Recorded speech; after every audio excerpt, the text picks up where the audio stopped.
In this video, we'll go over my 2020 trip to Thom's National Park.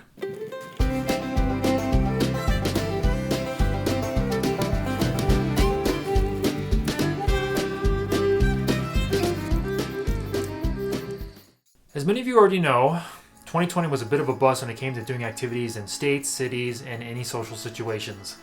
Backpacking and backcountry camping were no exceptions. So like myself and many others, my 2020 backpacking trips have been canceled or postponed.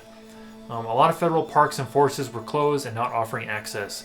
So in this episode, we're going to focus on what my plans were and what I ended up doing. I had several backpacking trips planned for 2020 and they didn't come to fruition.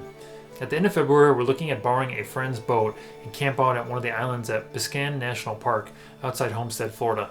This park is mostly water and reefs, so to really enjoy it, you need to scuba or snorkel in the area. We didn't have a boat and we were going to borrow one and camp out at this remote location and snorkel along the shores. At the end of March, I planned on doing a 2-day trip to Congaree National Park in South Carolina.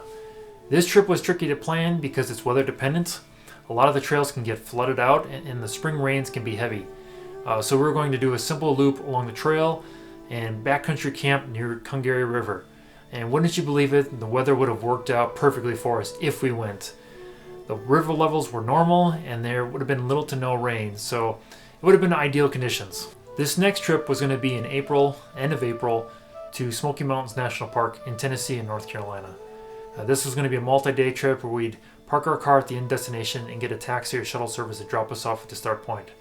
It was going to be a mix of the Benton-MacKaye Trail and the Appalachian Trail and a few other trails in between Tennessee and North Carolina.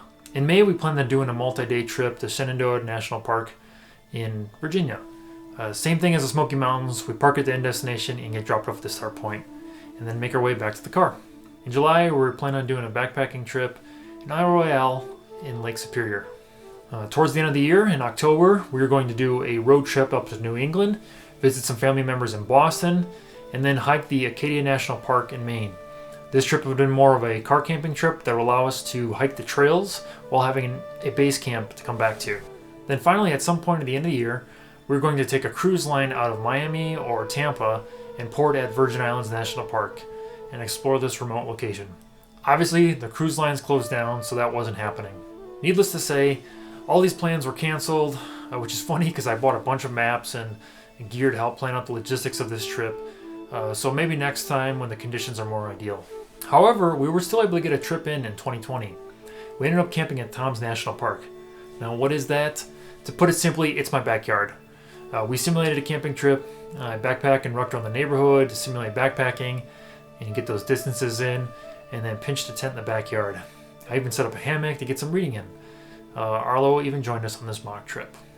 Our backyard already had a lot of plants and trees that made it look like a nature preserve, so it kind of worked out. Sure, this trip wasn't the same as what other trips could have been, but the restrictions gave me a chance to focus on other things that matter. Overall, it was a bummer that our trips got canceled, but we'll try again next time. However, we still enjoyed our time together and became closer. So that concludes our 2020 trip to Thom's National Park. Until next time, thanks for watching and enjoy the trails.